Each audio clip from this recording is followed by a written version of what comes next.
Hello, everyone. It's 6 o'clock. I am here by myself. I hope it's not going to be like that, but I am waiting on at least a couple of other people to arrive. And we've been on a very long break since April, I think.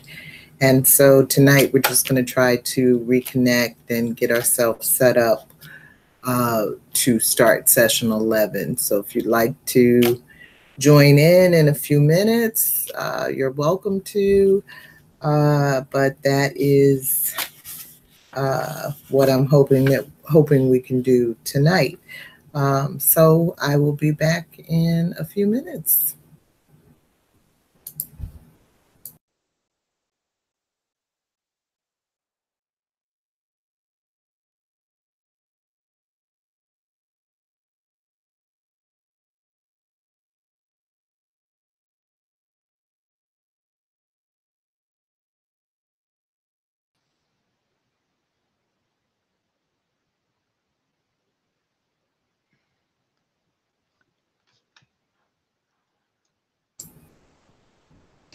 Georgette Moses. Hey, Michelle. We are live. Give me 1 second. Okay. Okay. Yeah, I said I'm going to go on and start the camera and just, try to get myself back in the habit of doing the things we do on Tuesday night. Yes. Because it's been such a long break. So I was talking to myself, talking to the camera and saying, I hope at least a couple of other people come. I think Venita's coming. Oh, good. Okay. At least for tonight. I don't know if she's going to be regular. Yeah. Oh, okay. Yeah, but I think she'll be here tonight. And even though I'm so unprepared, I figured, we should just go on and touch base and try to get back into. Yeah, absolutely. Because probably most of us aren't prepared. Because I know I got the book. I said, okay, isn't there a book I need to read?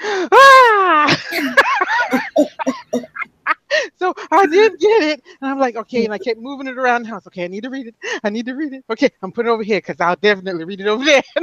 Yeah. Oh my goodness. It's like, life is just so crazy. You plan to do stuff and it's got other plans for you. Got other plans. That's right. So how you been? I'm taking it one day at a time. Yeah, it's just been putting out one fire after the other and looking over my shoulder for embers. Ooh, there's another one. No.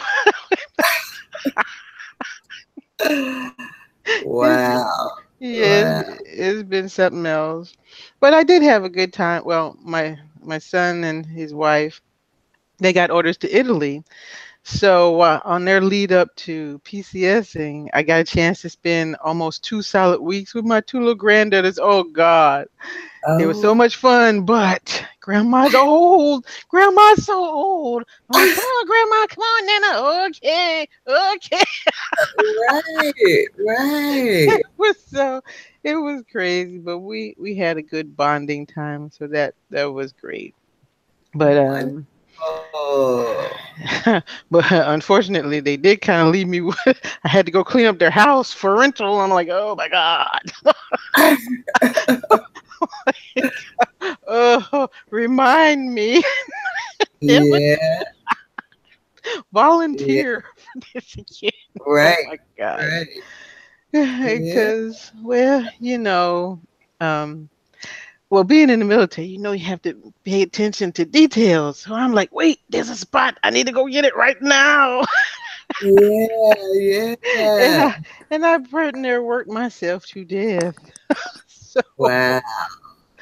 but Venita. yeah. Hi, Michelle. How are you? Hey, Venita, you got to shine some light on you there, darling. You're in the dark. We can't see your lovely face. Yeah. 1 second. I texted you. You didn't text back. Is that done? Okay. Oh, okay. Much better.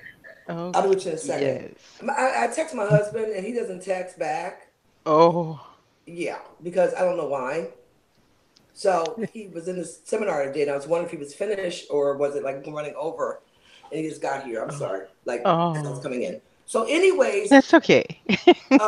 President Trump said that he will spare no expense to make sure those South Carolinians and those North Carolinians are safe. Don't wait on it, Gia. Don't get that girl. Look, I already know what the long line to FEMA looks like, okay, from the last time. Unless he's come flying down here with a helicopter throwing bundles of Benjamins out the window, I ain't waiting. I'm with you. I ain't waiting on nothing. I'm just telling you because he thought that Puerto Rico was a big success. That's what he talked about. It was a big. There's 3 people dead later. It was a big success. Which we found out was almost 3,000. Okay. That's what I said. It's 3,000 Yeah. people later, and it's a big success. That's what he said. And people were thanking him because it was the biggest success that's ever been in the history of this nation. See, they need to drop him down in Puerto Rico and say, "We need you right here. Put your hands on this shovel." Okay. No, seriously, that's what he said. Seriously, I'm very serious. That's exactly what he said. I can believe it because that dude is crazy. You know he got syphilis, right? I thought something was wrong. I didn't know what it was, Gio. I couldn't figure it out. That's why I messaged you. That's why I messaged you. I messaged her, Michelle. Last night, was it, Gio? Yeah, that's right. I said, Sister Gio, get your stuff together. Make sure you ready. Okay. Because I got to help myself. You got to help know yourself. And Jill said she was on it. I'm getting it together. Yep. Well, Venita, we are live. I did start the broadcast button because I wanted to get myself back into the habit of what we do on Tuesday night. So I told Gio, I'm not sure if you're going to join us this session or not, but I was expecting you here tonight. So I'm glad you made it. I hope a couple of other people made it. I do have to apologize again to everyone because I have just been so disconnected. And, that was a long break for us. And it's always a bit of a challenge for me to start back up after we take a break. But, I wanted us to take a longer break this time. And so we did. But it was just, it was that much harder for me to kind of reconnect to all the things that I do to try to get us ready for a new session, in terms of advertising. And Venita and I did a couple of hangouts over the course of the summer. And the first time we did it, which I think was in July, I didn't even remember how to set up a hangout. Yeah. Michelle, was that like subliminal? I don't want to do this no more kind of thing going on? What? Yeah, she had blocked it out of her mind. Just blocked it out. Oh no. And we finally got it together, but it was a mess. But but I needed to do that so I wouldn't completely forget the process. Yeah. So then when we did it again in August, it went more smoothly. Okay. But now here we are in September, and I remembered how to do it, but I just couldn't seem to get myself cranked up to do what I needed to do. So about a month ago, I did get myself cranked up at one point, and that's when I kind of created the artwork for session 11 and, that kind of set up the basic documents. And so that was good. But then I lost it. And you know, when I needed to be like kind of advertising today's meeting, I just could not. The other thing is I bought a sewing machine a few weeks ago. Oh, cool. Yeah, and I used to sew. Hi, Nicole. Hey, Nicole. Hi, Nicole. Hi, Kim. Hey, Kim. Oh, everybody. How y'all doing? Hi there, everyone. Good. Hey. And I was just saying, I bought a sewing machine maybe about a month ago, and I learned how to sew when I was about 12 years old, I think. And so I sewed a lot. I sewed all through my teens. Venita knows when we would be going to hang out at a club, I'd say, wait a minute, I got to finish my dress. Yes. I'd make a dress in a day, and, you know. Okay. And I sewed all through my 20s and into my 30s. But it was my late 30s when my health started getting so bad with the carbon monoxide.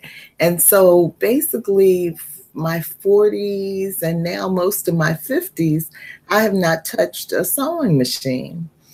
So I've lost all this weight, right? So congratulations. I meant to tell you look great. Thank you.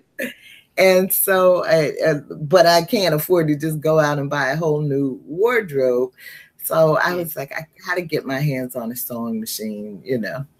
So I finally did. And so the last month I have just been absorbed really with reteaching myself how to sew, because I've done more screw ups than anything else. Right?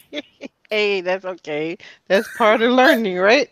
That's Yeah, right. it's kind of like getting on a bike, you know, and you feel yourself about to fall over, and you're like, I know how to stop this, but you fall anyway, and, you know. So I'm going through that, but I've just kind of been totally absorbed with that the last month, and so I'm explaining why it's been so hard for me to kind of get reconnected, Kim, to session 11. I understand So that. apologizing that I didn't do all the stuff I normally do to get us ready. And my plan, I had created a schedule and had that all mapped out, but I never got it uploaded to you all. And so my plan was that I was going to facilitate tonight, and we would focus on the first two chapters, the problem with SAS and capital B, capital F. But I never got the schedule uploaded. I never got the agenda done or my questions written. And with each passing day, I kept saying I was going to have the old-fashioned cram session and never got it done. So, Don't worry. It's okay. So here we are, but I figured it would be good to go ahead and, you know, touch base and just kind of get ourselves reacclimated to the Tuesday night routine. So that's kind of what I have been up to. And Kim, how are you? Well, I'm hearing some joy on your side, Michelle. That sounds like joy. Yeah, Yeah, I like that. I'm under the weather today, so I'm just kind of taking it slow. But I'm good. I'm good. Good. Yeah. Okay. Good. Well, so good to see everybody. Who we're missing? We're missing Leonie. Yeah. Everybody made it here, given the little bit of advertising that I did, but I'm so glad that you did. Nicole, how are you? I'm sorry, you all. My camera, something looks fuzzy. I am well. I'm also trying to stave off a cold, and I actually trying to figure out my girls' schedules. They're in middle school this year, so Okay. so I had to pick them up, and I was racing trying to get back. And so, but I made it. Obviously, I Yes. forgot my password. It's been such a long time. I'm just like, oh my gosh, the infrastructure just got me. So, but yeah, I'm glad to be here. I'm happy. I've been reading all summer and just uh, having a delightful time reading. I'm happy to see everyone. Okay. Yeah. Yeah, Gio, I'm so glad that you sent me that note earlier asking, if we were going to be on tonight. Because when I went to try to respond to it, that's when I discovered that I had been locked out of my Facebook account. Because I've barely been on Facebook most of the summer. But they shouldn't lock you out. Wow. Yeah, well, they said it looked like my account had been tampered with. Who knows? So I had to go through the process of setting up a new password, and so that took time. That I hadn't planned on. But I'm glad that you sent me that note, because if I had waited until closer to 6 o'clock, yeah, it's been a done deal. Oh, we're not coming. No. I'm all stressed out and whatnot. So, but yeah, I have taken pretty much a social media break, a media break. Break all around. So Venita was talking earlier about y'all's president, but I have been doing my best to not look at him, to not hear his name, to not, any of that, which is very difficult to do. So you really do have to unplug literally from everything. So that's what I've done. I've unplugged except for my sewing machine. Yay.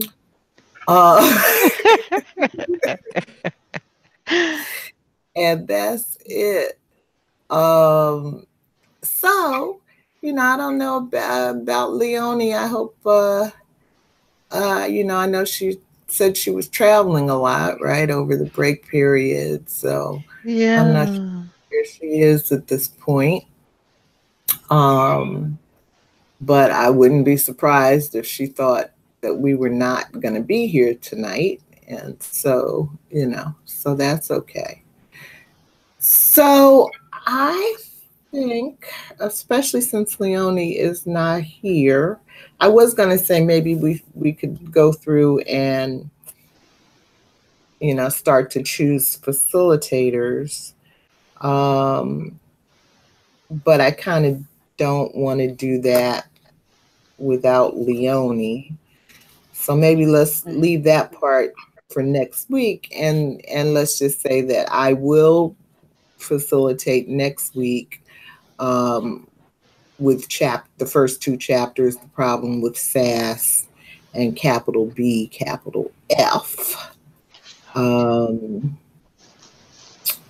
then So will we have about 2, so we're working at will it be about 2 chapters per week, or will it vary? It varies, and it looks like mostly from what I had laid out earlier, everything else is 1 chapter a week, except for the last week, which would be chapters 11 and 12. Oh, okay. So you said, I didn't see it. I'm sorry. Let me go in. No, I didn't send it. Oh, okay. I didn't send it. That's what I was saying. I had laid it out. Oh, I see. Okay. I had planned, for tonight to be The Problem with Sass, but because I didn't get the agenda done or the schedule uploaded, then I didn't think it was fair to you all to, try to stick to that agenda. So anyway, I will get the schedule uploaded before next week. I'm going to adjust it now since we're not going to have the discussion on chapters 1 and 2 tonight. But then after that, everything is one chapter. Because you know what I try to do is like about 25, 30 pages per week. Mm-hmm. So that's like one chapter until you get to the end. The last chapters 11 and 12 would be together. Okay. So 1 and 2 next week. So we will discuss September 18th. Yeah. I'm sorry, September 9th. September next week. I'm sorry, you all. I'm in. God help me. I'm in my 2017 section. I kept looking like, no, I know today is September 11th. Okay, so September 18th. Gosh. I'm like, I know today is September 11th. Why is this planner telling me September 10th? Okay. Gosh. Okay. 18th. So that'll be me. Do you want to go ahead and choose the next person for September? I can do the next one. Who's that, Kim? Yes. Okay, so that's September 25th. Mm-hmm. And that would be chapter 3, Strong Female Leads. Okay. You want to do a couple more? Yeah, let me take, please, Bag Lady. That would be the October 9th. Oh, strong. Okay. The smartest man I never knew. No, I want to do October 16th then. What chapter do you want to do? Is that Bag Lady? You want to do Bag Lady? Mm-hmm. Yeah. Is it because of the date or because of the chapter? Yeah, because of the date. Because I was thinking October 16th would be a break. Oh, you're right about that. Okay. You are absolutely right about that. We do the break there. Let me write that in. So, okay. So then I need to, what's happening? I'm getting ready for my big comprehensive exam. So I need to do mine. So here's what I need to do. Let me take the smartest man I never knew then. I'll go for that. And then that'll be the 9th. No, that's October 2nd. Yeah. Oh, okay. Oh, cool. Okay, great. Oh, that's okay. No, I'm sorry. Can't you want to do the 9th? The 9th, Bag Lady. Yes. Bag Lady. Okay, and then if I could do, I want to kind of get them back to back. Okay. So then the break would be on the 16th. So October 9th, Bag Lady, chapter 5. The break on the 16th. And then October 23rd, Grown Woman Theology. Okay, I'll go for that. Okay. Okay, so then that's the first few weeks, except for October 2nd, The Smartest Man I Never Knew. Anybody want that one? I'm not sure if I'm going to join you yet, although I have my books. Yeah.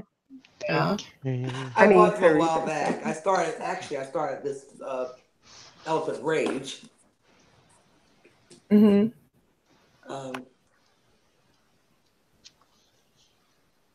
You on top of it, Venita? I said, you on top of it, girl. Come on. You know you need to join us. I did get the books. Michelle and I got sidetracked because we read Sapien together this summer. Oh. Which was excellent book. Big book, but excellent. Yes. Mm-hmm. It's like a good one. You know what I could do, Michelle, so as not to have the space there, I could go ahead and take The Smartest Man I Never Knew and then come back with Bag Lady, if that's easier. And then we could leave Grown Woman Theology for someone else. I could do that.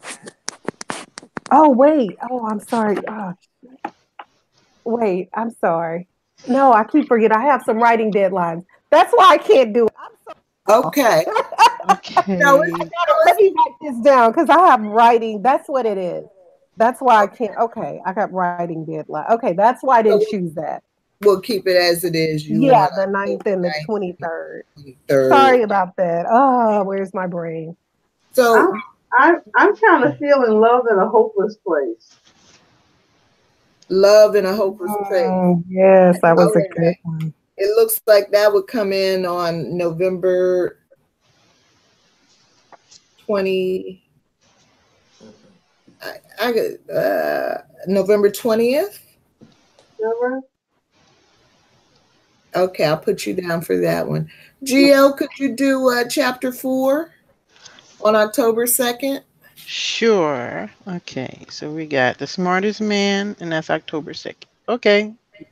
Okay, so that gives us the first few weeks, and we can fill in the rest when we catch up with Leonie. Okay, that's good. So,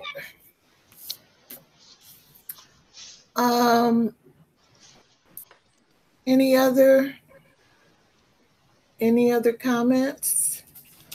Yeah, Venita and I read Sapiens. Sounds like a good one. It was excellent. What is that? Yeah. Sapiens, A Brief History of Humankind. Wow. By Yuval Noah Harari. And it's really good. He goes back to really before humans were on the earth. Wow. And kind of brings us in all the way up to the present day with major events that have kind of shaped the way we live, and kind of explains how we got here. And it really interesting. And so he's got 2 other books. The one that he wrote after this is called Homo Deus, and that looks into the future. And then we got a third one that just came out that is kind of looking at present day issues.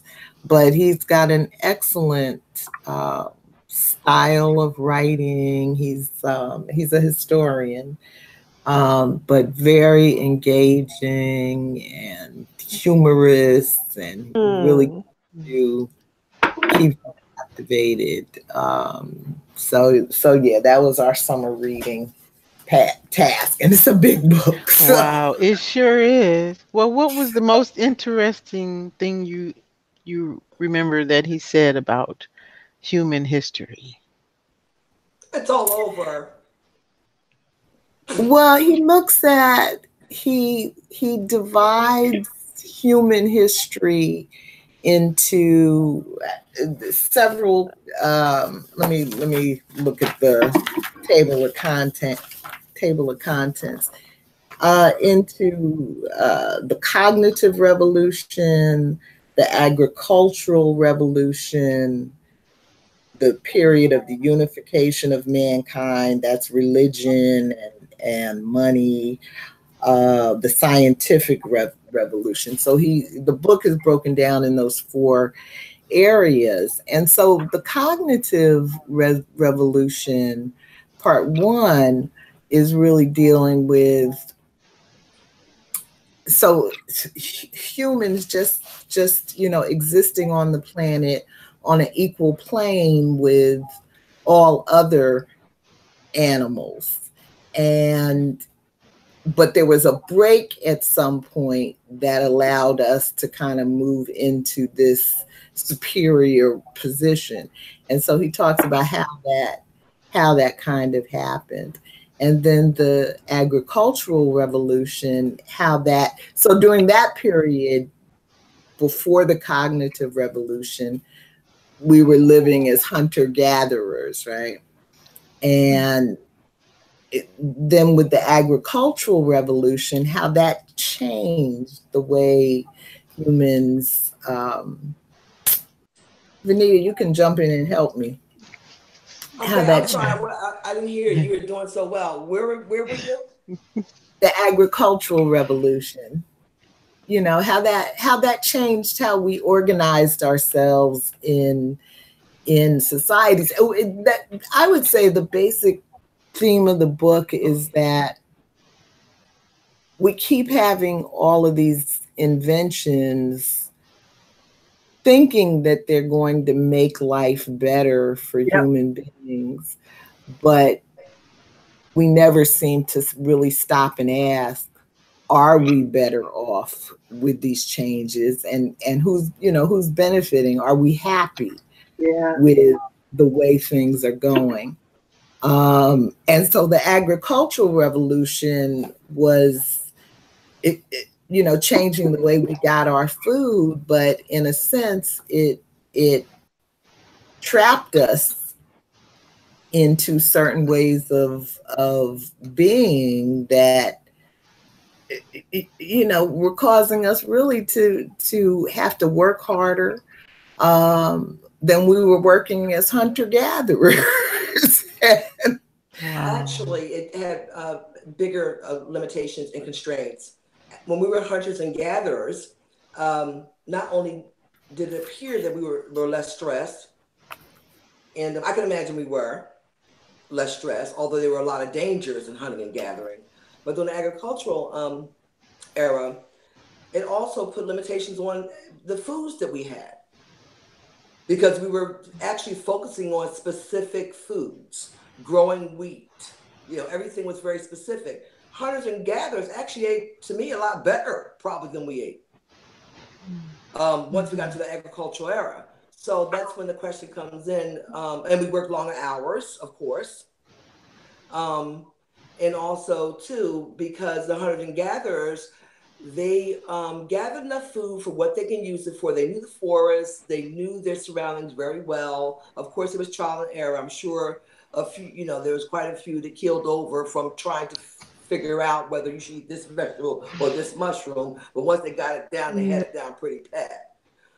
With us, once we started getting to the agricultural era, we had to face all types, since we were so specific in what we were producing, we had to concentrate also on disease and insects. So in other words, we could still end up with less and working more hours.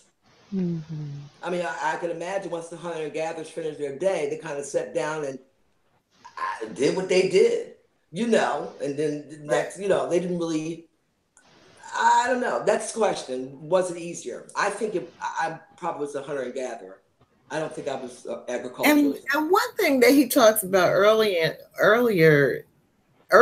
the book that I thought was so fascinating was he looks at the different, in the hunter-gatherer period, the different kinds of human beings that were inhabiting the earth at one time. So there are all of these different, the book is called Sapiens, but there are all of these different kinds of homos.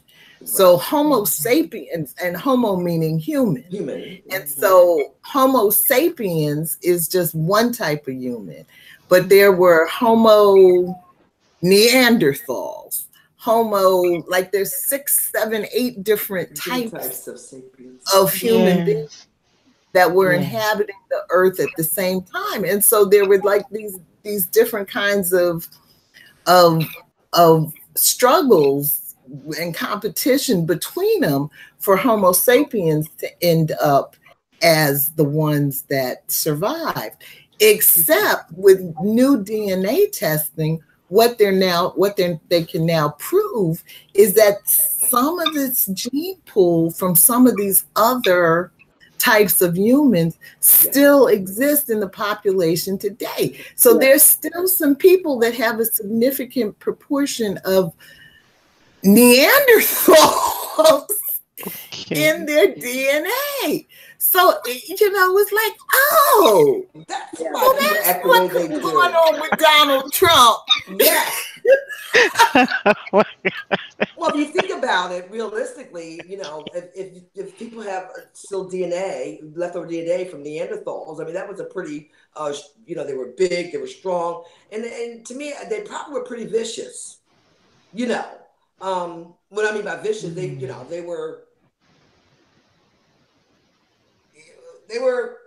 they definitely weren't the docile ones among the sapiens. That's what I would believe. And then we had the other types that are more docile. So Michelle and I just kind of assumed that we both light went on. Well, that's why, some folks still act the way they do, because that DNA is still there. It's quite interesting.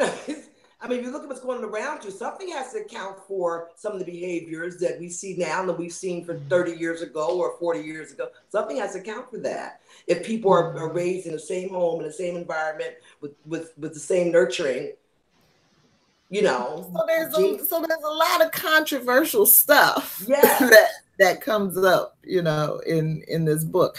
But it's fascinating. I recommend it to everybody, how money got started, and and the effect that's had on the human population, the things that science is doing now. For instance, now apparently they're trying to grow some Neanderthals. Yeah. So you have some women lined up, volunteer to be the host belly.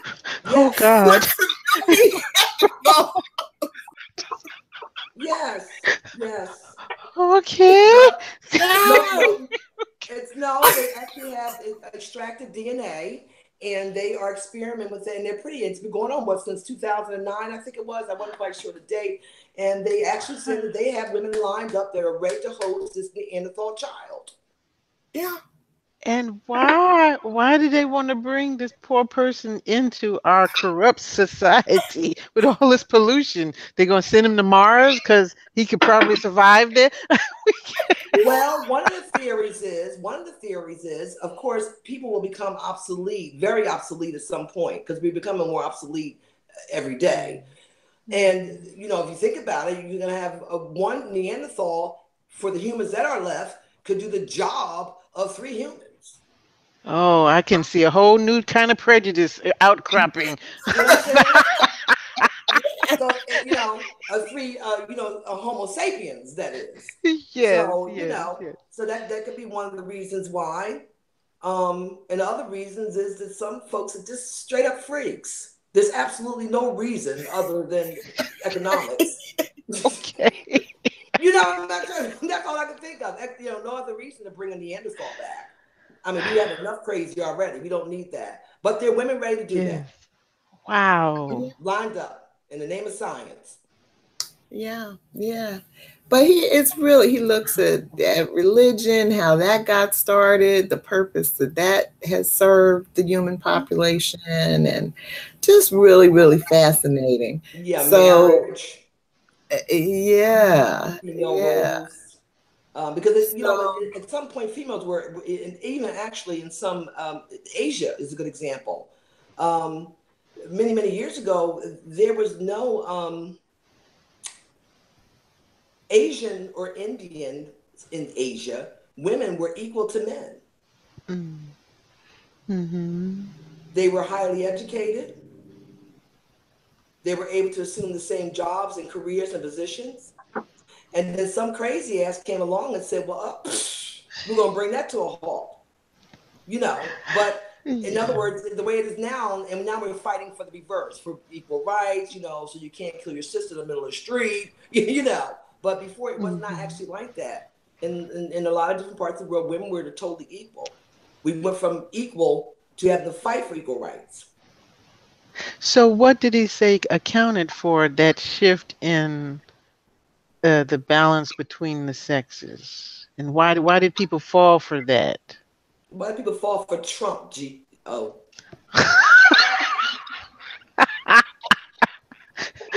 Because that same spirit keeps getting reincarnated with superpowers of idiocy. No, no.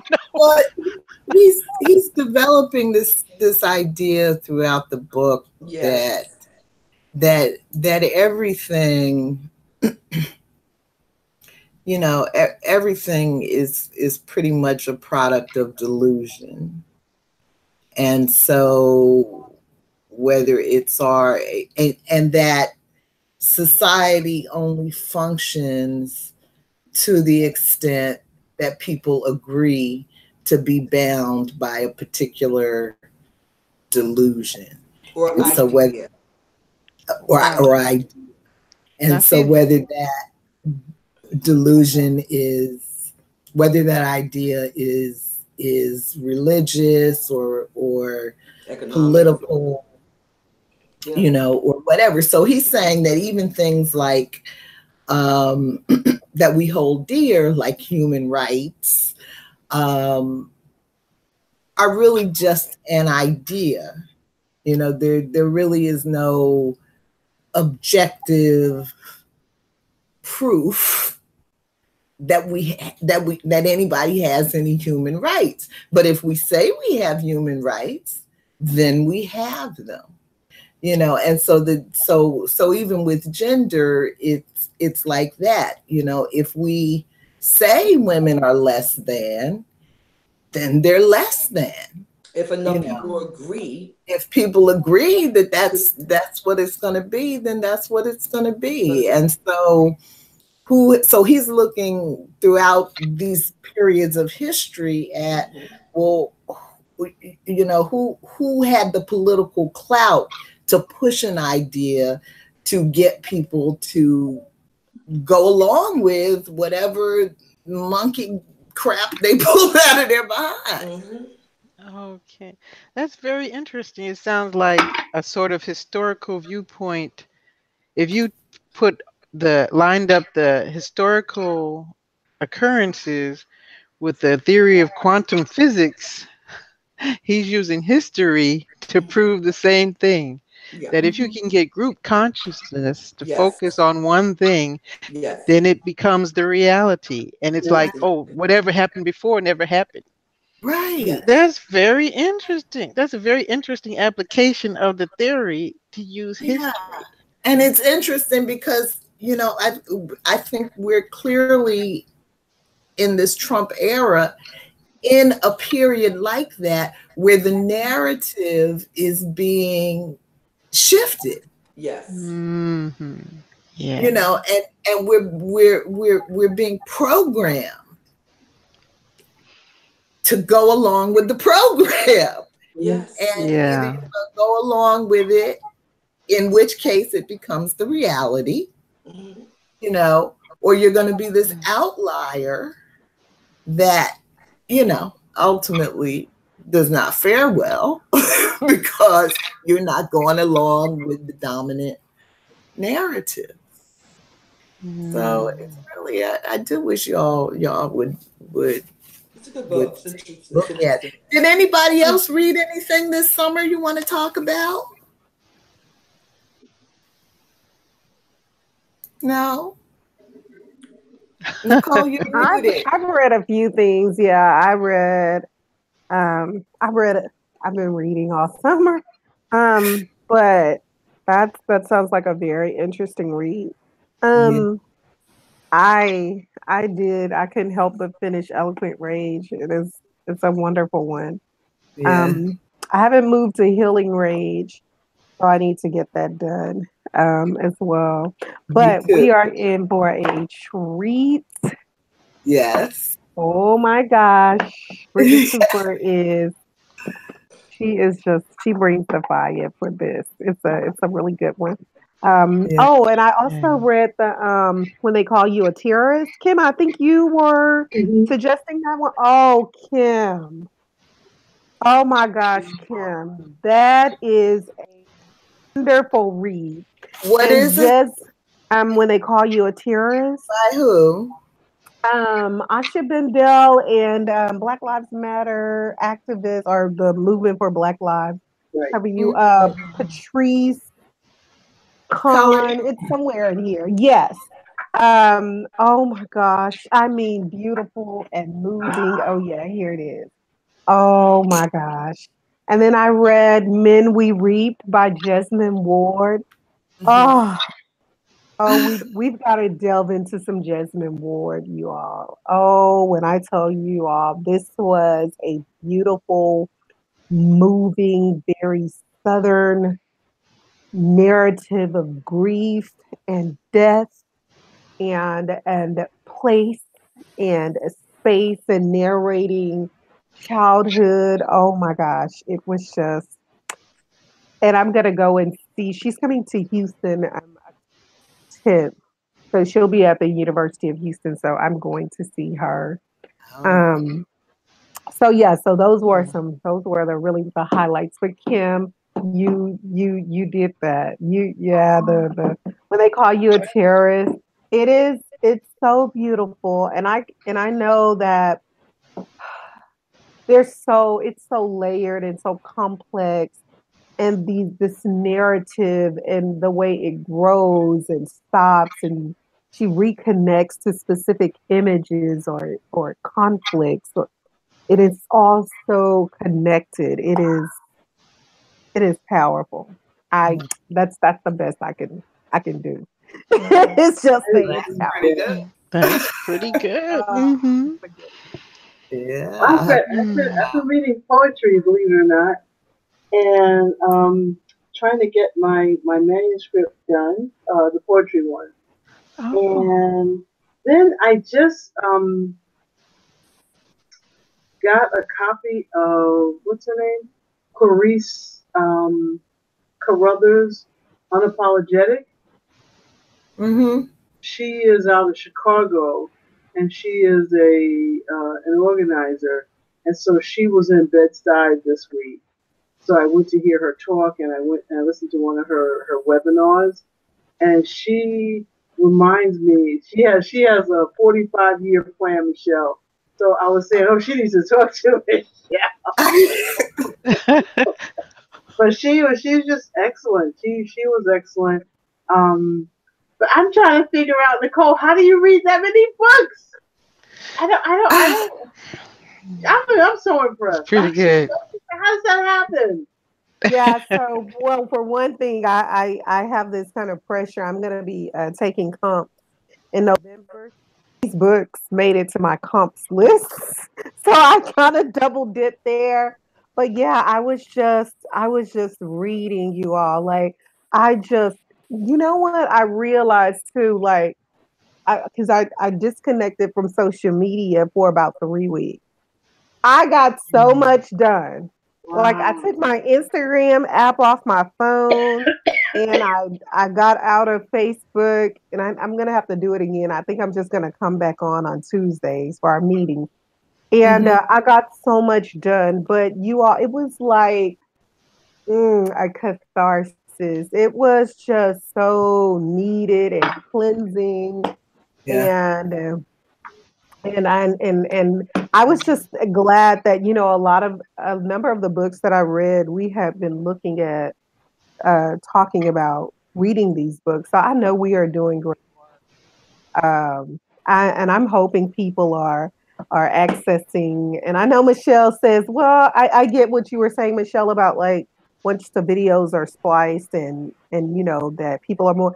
But this is like really, I believe in my heart of hearts, we are doing some wonderful stuff. And these are current conversations that are connected to, older ongoing conversations that we are, this our reading circle serves as like a critical intervention here. Yeah. And I'm just so happy. Like I'm so pleased that when I go back and look at the books that we've read or we've nominated, we're doing something right here. But I just curled up, Kim.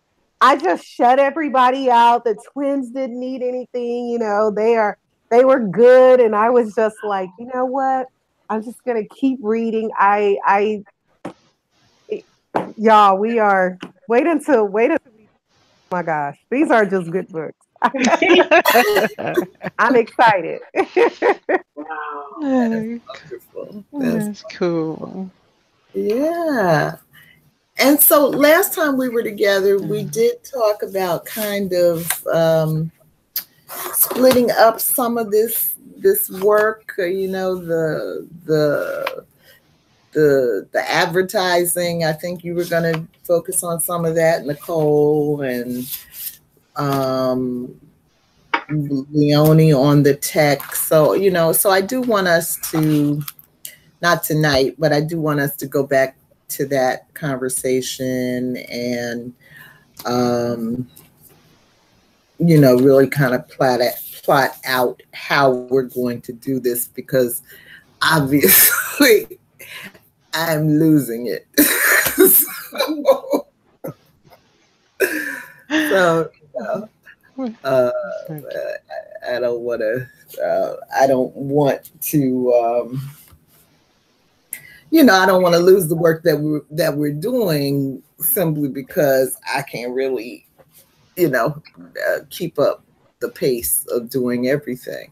Because I do think we're doing a wonderful work, Nicole, you know, whether anybody sees it or not, you know, my belief anyway is all we can really do is change ourselves. But the work is out there, you know, anytime anybody reaches a point where they want to access these kinds of conversations.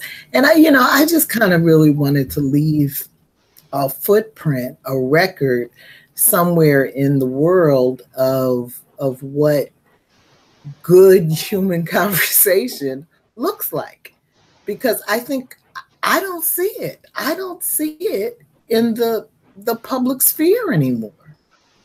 And I'm really afraid for our children that they will really have no way of knowing that, you know, people used to be able to sit down and talk to each other without, you know, cussing each other out and acting all. So, you know, so for me, this is kind of like the little time capsule contribution. Yeah, I like that, Michelle. I also have, I would add to what you're saying, like that's very important what you're saying. I totally agree. I'd begun to read, oh my gosh, she's so damn wonderful. Carmen Canard, Sir, I think CUNY. But she talks about how we teaching students, especially students of color, people of color, how do we use digital space to canvas our humanity? Because we are, you know, again, that age-old question about how people of color, the black body, blackness, we're humanized, and how does that happen, and what happens when we're not? Like we live this vicious reality of the failure to humanize. It's been written into policy, law, you know, de facto segregation, discrimination. So how do we consider ways that we are canvassing our humanity? And I think it is the very, after reading her text, I've begun to think about that more and more, because in, you know, year 3000 or whatever, I do want some young black girl to know I was here. I was here and I was reading with some like-minded women. I want them to pay attention to, you know, our voices. And that my voice does not represent that of, you know, what we would sometimes like to call like the elite or elitist black women that tend to kind of dominate public sphere, especially digital public sphere sometimes.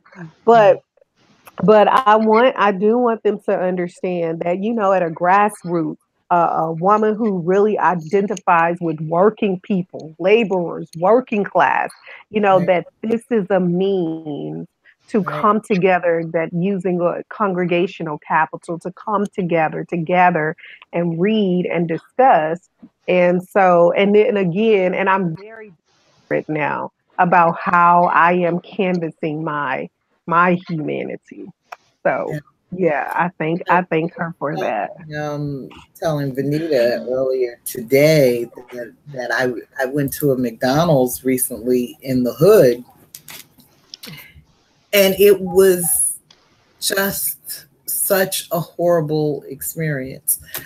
And it was all Black women working in this McDonald's. And I was embarrassed for them. All I wanted was a cup of coffee. Took forever. I had to listen to the girls laugh and joke with each other. The service was just so incredibly bad that I had to ask to speak to the manager, which is I'm not the person that does that. But I spoke to the manager, and I told her, I said, I've been to a lot of McDonald's in my life. This has got to be the worst. And she didn't give a twit about what I was saying because she was the manager. Yeah, she's the problem. Yeah. She's the problem. But I just wanted to stand there and give a lecture on, don't you folks know? This is who you're expected to be. No. This is who you're expected to be. Don't you know you can do better than this? How is it that you don't know you can do better? In 2018, I am just so hurt for us. I don't know where we are, how things got this bad. But they're bad. They're so much. So I don't know, Nicole. I know I did not give them the lecture because they couldn't have heard it. They're not in a place where they could hear it. But hopefully there will be a day in their life where they will want to do better. It was just I told Venita I couldn't even believe the McDonald's franchise would allow this group of folks to carry their name. It was that bad, and they wouldn't, except for it's in the hood. Yeah, and I guess they feel like that's the best they can get going in the hood. And they make money because people in the hood eat plenty at McDonald's. Yeah, it's that's all about true. capital. They really don't care. Yeah. And it's sad, but that's what everything is about.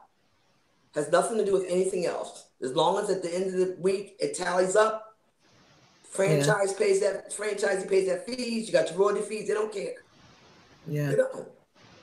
Do you also? I was linking that to what recently happened to Jeffrey Owens, and do you think it's also like an issue of how we value and devalue laborers and the very labor that's being performed? Because I ask this question because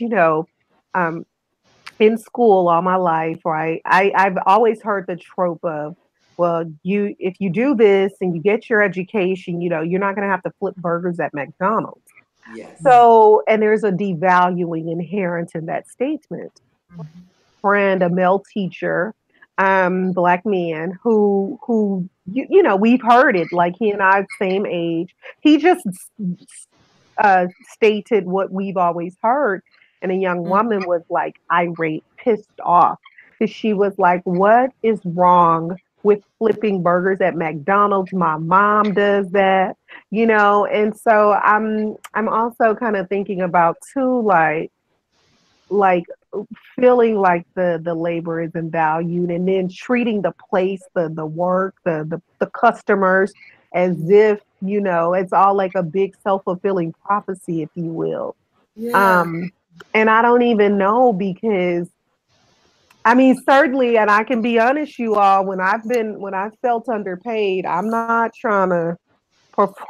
Right. Right.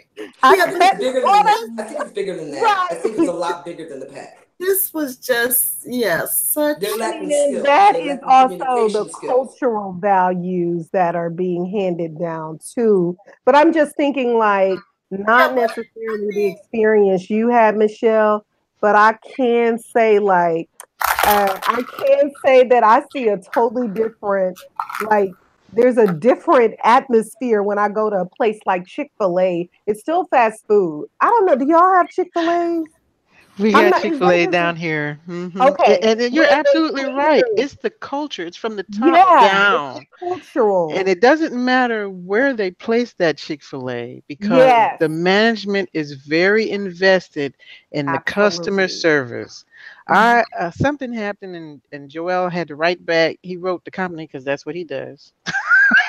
And the guy actually called because he gave him my number. Of course he did. The guy, the management manager of that Chick-fil-A called me and said, well, my father owns Chick-fil-A down there in Charleston, and that doesn't sound like something that he would allow to go on. So it's wow. about people Wow. complaining the right way, knowing how to complain, Yeah. okay, in a constructive manner. Yeah. And then the management being attentive enough, oh, we don't want to lose those customers. Right. What do we need to do to help us give you better customer service? So Right. it still comes from the top down. And if you're not training those people, no matter where they are, they could be in bumfuck Egypt. Sorry, Egypt. But if you train them and give them a certain mindset, the culture inside that area, that job space is Right. such that you put the customer first. How would you want to be treated? I Mm, don't care if they came in, they look like a bum. You say, good morning, good afternoon, sir. How may I help you? And then right. you hurry up and get them Yes. whatever they ordered, and Yes. you don't make a big uh, deal about it. They have your complete attention, and if you need help, if somebody didn't show up, then there's a method for you to go get That's help, right. so you Right. can continue to service the customer. And this Uh, is a critical conversation, right, Gio? Because what we see happening, you all, go to your Starbucks. These are people with college degrees. This economy is fucked up. Yeah. yeah, And nothing is going to change fast enough for this generation that they're now calling iGen, or the Generation Z, right? The children who've yeah, grown up on iPhones and Apple products. So we're past the hmm millennials.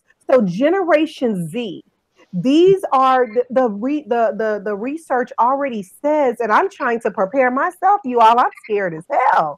Mhm.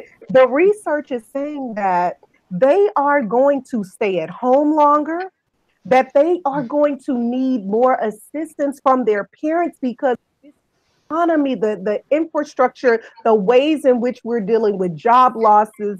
We already know manufacturing, the limitations of manufacturing and middle class survival in America.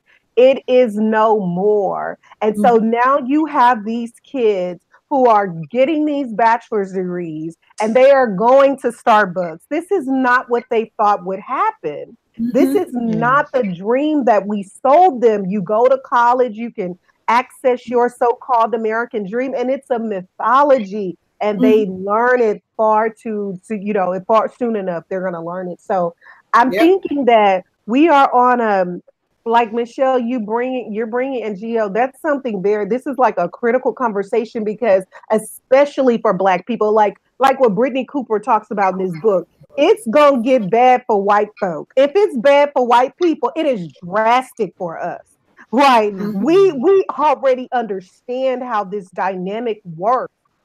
So what then does it mean for them to labor? And if you don't have the resources that Becky's father can, already has a home, she can. What does that mean for our children, for Black children, as an educator? Mhm. Especially when I think about public schools, where we've been a lot of times grooming these Black kids to think that you get up, you get on your feet, you leave the hood. Mhm. Y'all know we probably need to be revitalizing. Well, if it's not already gentrified, but you know what I'm saying? something's got to give because more of them, I even looked at the reports here in Houston that what they're saying is that those teenagers who were working summer jobs, it's not happening because older workers have those jobs. So they were surveying these managers saying, well, the fast food restaurants, generally these went to the kids. And so the manager said, well, tell me what you would do. Do you hire this 16-year-old who's here for 3 months and spotty employee, or the woman who's 29, 30, who has a family, who is going to come back? What would you do in that instance?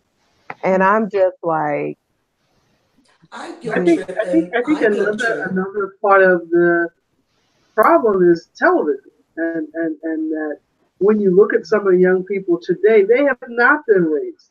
They've not been raised. Their whole thing is, they're either thinking that they're a Kardashian wannabe or that they are going to be handed so much stuff just because they showed up. And they are less community oriented than we were. And that is going to be a detriment to them, that they want to just be in their own little square and they want to be the only famous person left. So I just think that when you look at these same people, even if there was a job at McDonald's, them turning their nose up to it to say, I don't flip burgers. So I just look at our kids and I'm just like, you can't drink the Kool-Aid. You really have to see what's going on here. And even me as an adult, when I look at the fact that America is being sold. Yes. And when it comes time for the new owners to take up the property, take up the country, they're going to shake the tree and a whole lot of us going to fall out. Yes. So I just... All ages. All ages. All economic, absolutely. Everything. Because, you look at the rents and you got 4 or 5 people living in one apartment, one bedroom, and you're going to talk about you don't flip burgers, you want to be Kim Kardashian, and you get a dime and you get butt implants. Well, the part about it, even if you flip burgers, that's not a problem. I mean, this is not a new thing. It's been going on. My son's 41 years old. This has been going since 2007 when Wall Street fell down and he was on Wall Street. Yeah. 2 generations, 3 generations later. Now he's 30, he'll be 31.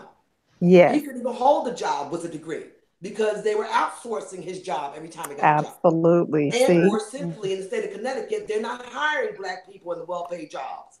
Okay, so this is not something that's new. This happened when my first son, 41, he's been trying to recover ever since. Educated. Well educated. Same thing. He'll be 31 in October. So yes, it is time to be very, very, very afraid. How do your children even know what they want to do? Because by the time they get finished college, it might not be useful anymore. That 4 years, that's right. Moving down. By the time they get done, whatever they majored in might not be. They don't need it. Yeah. And guess what they're saying, Venita? That it's scary. This is what bothers me. That now they're saying. So I came in as a public school teacher right on the cusp of that. Remember that move, that shift to a college educated course. There was this shift where they started taking out the vocational ed courses and so forth, reducing those. Now they're saying, but there are all these kind of vocational ed kind of jobs, the jobs that are related to vocational ed that just, they're in great. The people we need, electricians. Well, it's the truth. They're in demand. My husband is a master electrician. And he's licensed in a few states, and we've lived very well. See?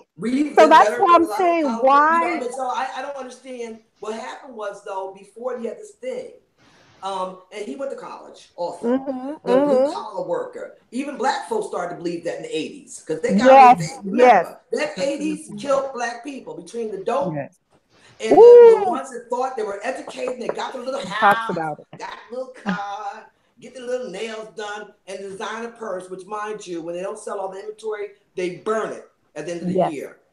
I wanted to make sure everybody knew that. So you go out there and get that Louis Vuitton bag for $1,000. When they don't sell them all, they put them in the incinerator. That's how much value it is on that Louis Vuitton bag. Meanwhile, back at the ranch, That's what happened. That's what happened. I remember that. I remember people looking at me like, what are your husband? Well, my husband do pretty good. I don't know about you, but even during deep recessions, when your job was done, people were laid off. Yeah. It was no problem for my husband to go out and make $3,000, $4,000, $5,000 in a day. Snap. Because that is still needed.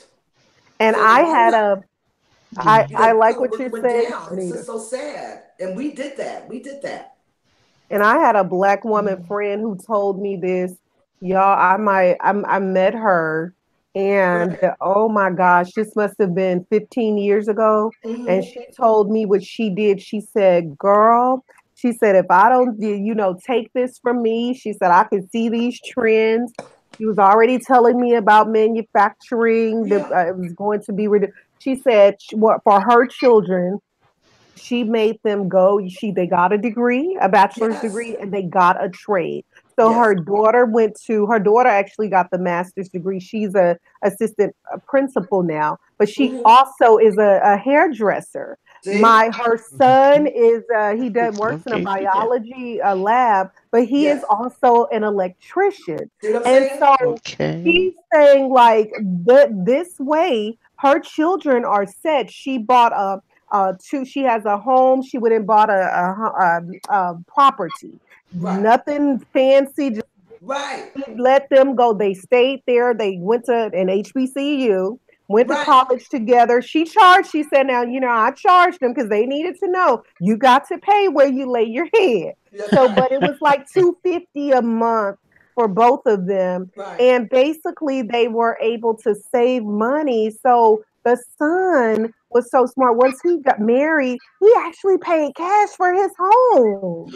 Wow. And I'm like, y'all, this is critical, like financial literacy, like. Because we already know what this means for Black children.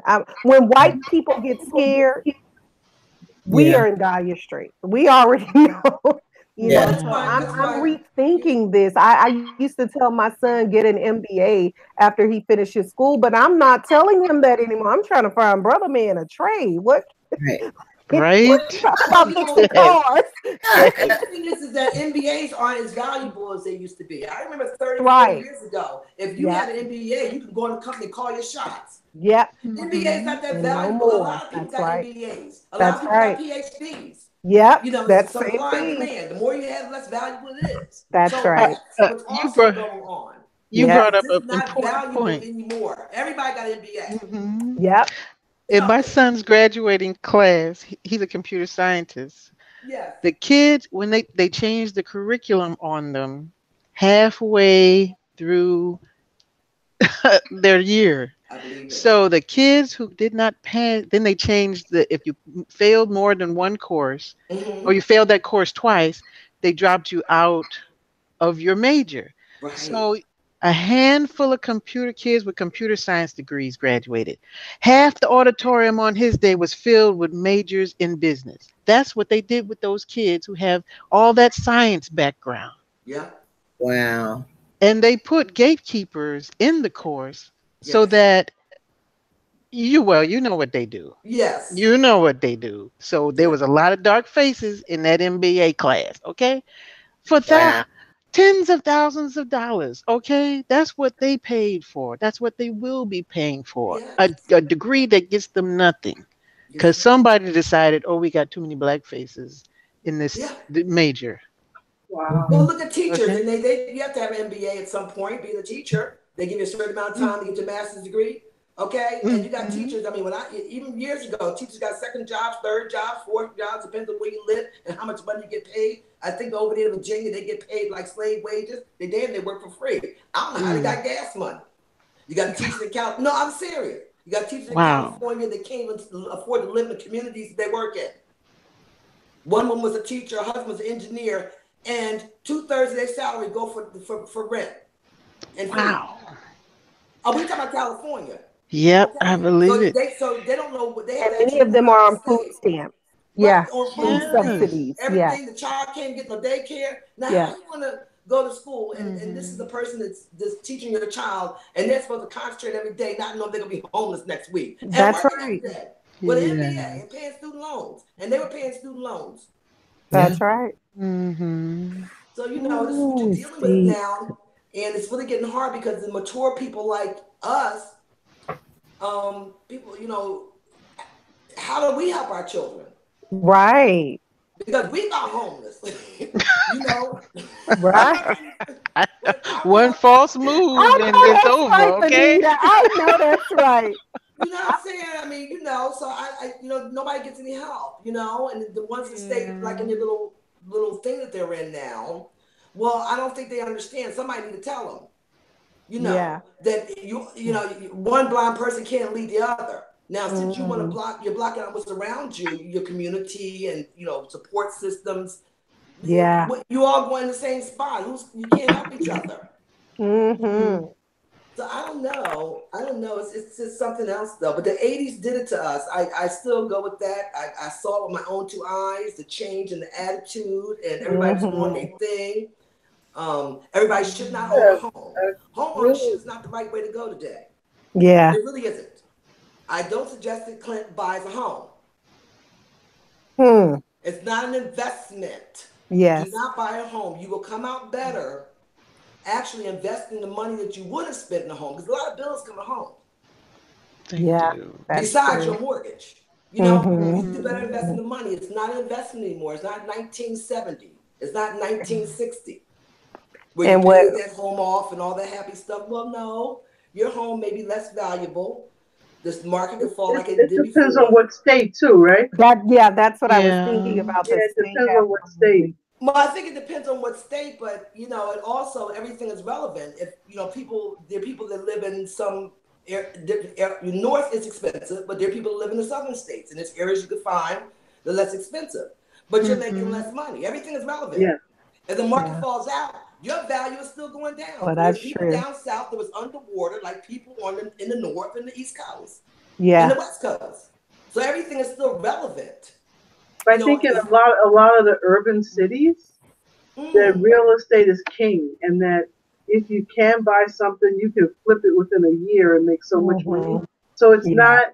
I hear what you're saying in terms of the home ownership as, you know, where you put your head. Right, your primary investments that are like somebody bought the building across the street, and I remember when those buildings were $200,000 each. And I think they sold those buildings for a couple of million, at least $3 million. And so I think the cities, it's like everybody and mostly foreigners are really buying the cities. But that's foreigners. You know, I'm talking about black folk. We don't have the capital. No, but I'm saying that you want to be in the position that the foreigners are buying that property from you. Yeah. Right. So you want to be that one that's getting that $2-3 million because you bought something and were able to flip it. Yeah. So I agree. Like a lot of people I know are house poor because they are not willing to sell the home. And it's just like you're saying, Venita, if the house next to you is $2 million, $3 million, then your taxes double, triple every year. And all of a sudden when it's time to fix the porch and the roof, can't do it. You one step away from being homeless yourself in your $3 million house. I told Michelle this the other day. Yesterday I called my insurance company. My homeowners is $1,750 a year. That's just my homeowners. Ooh. That's not my cars. That's not my personal property tax on my cars, which is $1,500 a year. Lord have mercy. Okay, that's not my mortgage. That's not my other insurances. I called the insurance company to ask Michelle, because I don't play with people. I do not play with people. I got a phone yesterday. I said, "Ooh, girl, I'm trying to be loyal, but you're not allowing me to be loyal because I can't afford to be loyal anymore." Okay. All right, so I'm going to have to start shopping around for insurance, although this company is a fabulous company, which is why I've been with them for almost 30 years. Because, you know, you got a problem, no issue. You know, but I also know that we have a thing called competition. I was explaining to Michelle.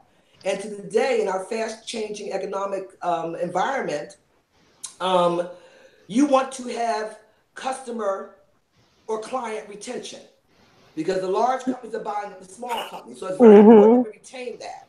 So I told you, this is not going to work for me. You know, I'm trying to be loyal, but you're not allowing me to do that. Okay? So now I have to make other arrangements.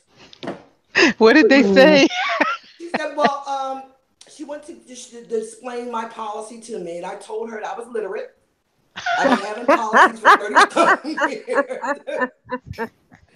You know what I'm saying? Gosh, yes, Right, I was literate. I've already read that 100-page policy of 30-something years every year. I read it. I read everything.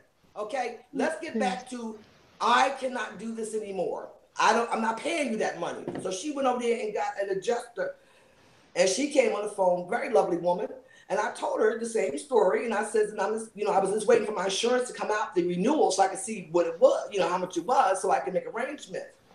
Well, I told her it's not going to happen. Okay, so I'm going to have to say goodbye. It's been real. I think you're fabulous, but I got to go. So my homeowners went from $1,756. I told Michelle today to $908. Whoa! Yay. Amen. Hey, You go, Venita. Hey, I know that's right. Because she looked and she said, "Well, you have been with us for." I said, "Yes." Okay, but I'm just letting you know. I'm just thanking you for being cool like you were. But I can't support you. I can't, be loyal to you anymore because y'all crazy as hell. Okay. And she was from down south, and so she came back. But I'm just telling you, it's a constant struggle, every day. People don't, they say, well, okay, but no, I mean, you can't keep up with this. You can't keep up with every year. My electric bill is $400-something a month. Yes. You can't keep up with your electric bill is $400 a month? Oh, my electric bill could be $400 over. I live in New England. I live in Connecticut. Look, I understand that. Wait, I'm the only person basically in the house now, and mine is still $345. You know why it's so high? 3 bonds for nuclear plants. 2 of them have failed. They had to call in the FCC to try to get them to, it's been a whole big mess down here.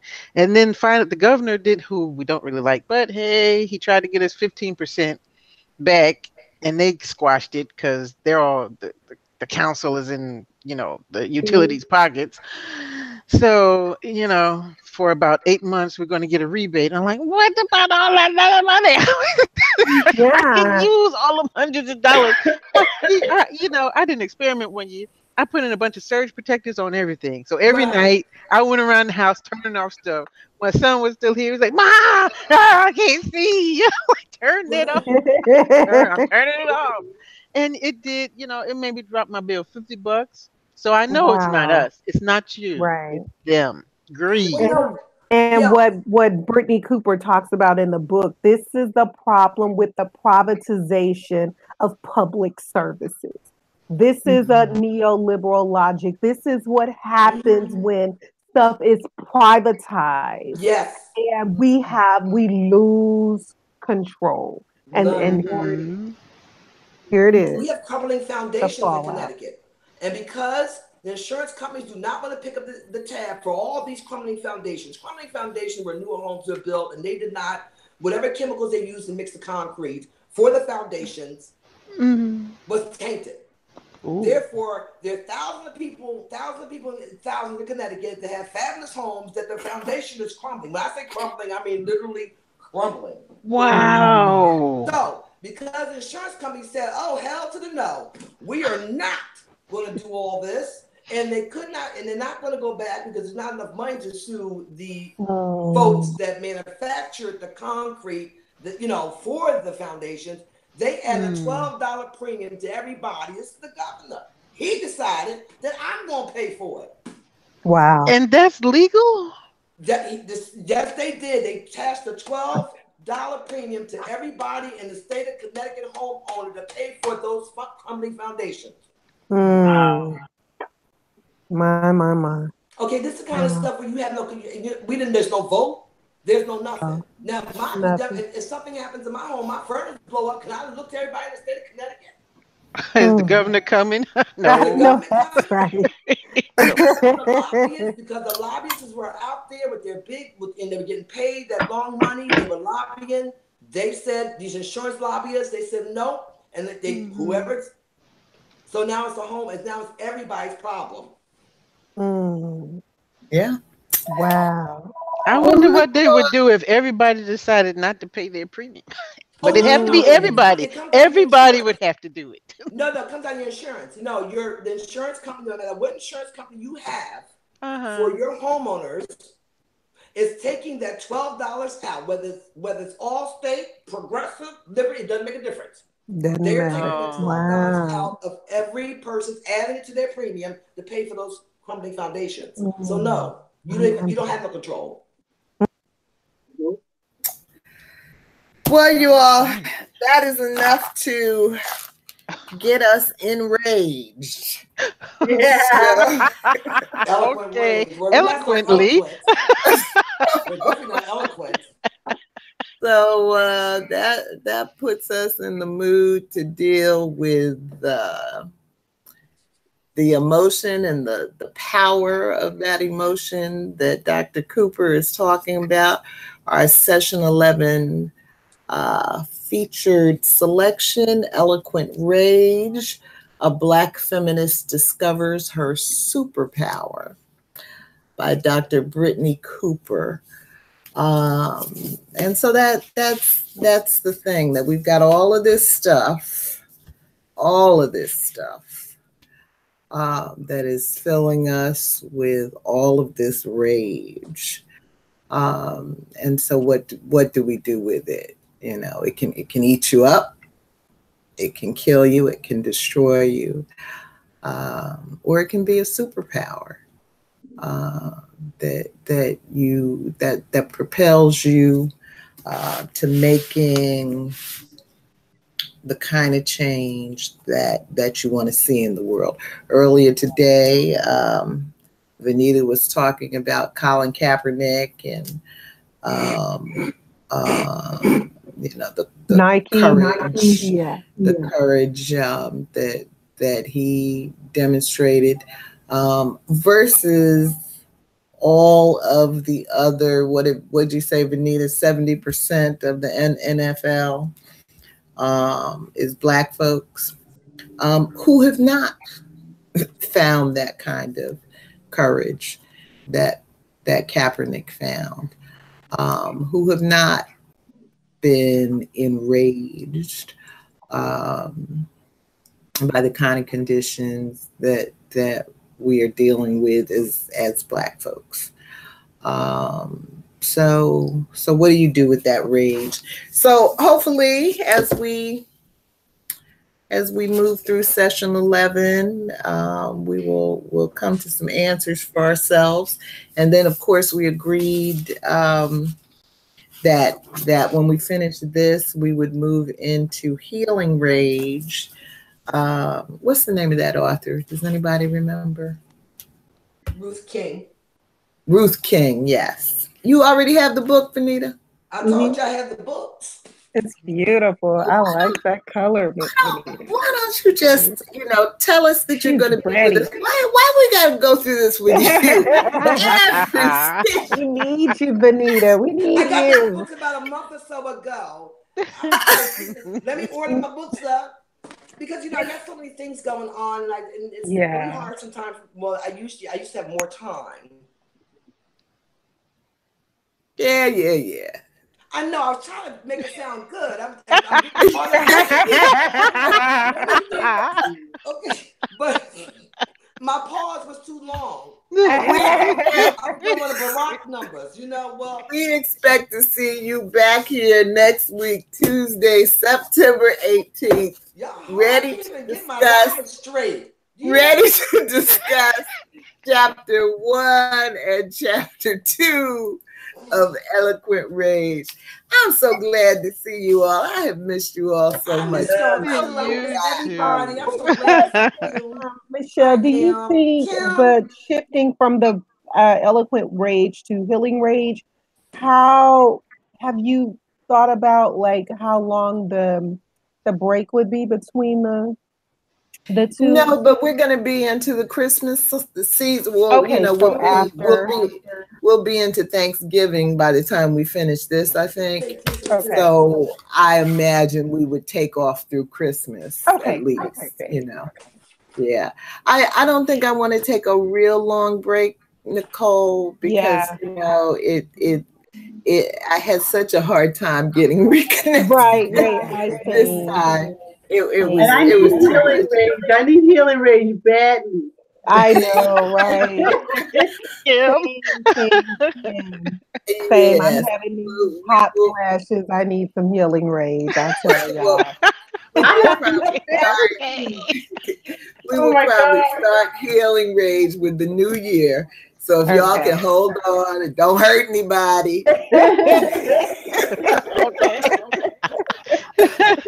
Yeah, we're gonna get some healing. I went to the movies to see with that Crazy Rich Asian. Oh, you saw that? How was it? I love that movie. And there was a woman online, and she was Asian, and she knew all of the people who helped to produce the movie. Oh, wow! And so she wants to know my opinion. So we're talking, and I said, "Well, you know, I didn't read the book." And so this white chick says, "You know, it's good to read." Oh no! Did you control yourself? To read. Oh, you need some healing rage bad. Oh my God! What did you say, Kim? What did you say? I did not say a word. Oh, y'all clapping. Oh God! And if I had a book in my hand, I would have twisted it. But the right words didn't come. And then she went into the stall. We were in the bathroom, and I was just like, "Kim, don't knock on that stall." you did well. You did so well. I'm so proud of you, Kim. I am proud of you, Kim. Yeah. Oh my God. Okay, I'd have been all right if you had said anything to her, Kim. Because she needed an education. Okay, like a 10-minute delay. This thing that goes, "You talking to me?" And the brain stops. The brain stops. Oh my God. While I'm trying to understand, are you talking to me? And then You say that. It's too much. You can't take it personally. You cannot. No. Too much going on. All right, you all. Let's wrap it up. Venita, yeah, but I'm going to stop the broadcast. Okay. So, all right. Good night, everybody. We'll see you next week. Good night, everybody. Good night. Good night. This was great. Bye-bye. Bye, everyone. Bye-bye. Bye. Bye. Bye, Nicole.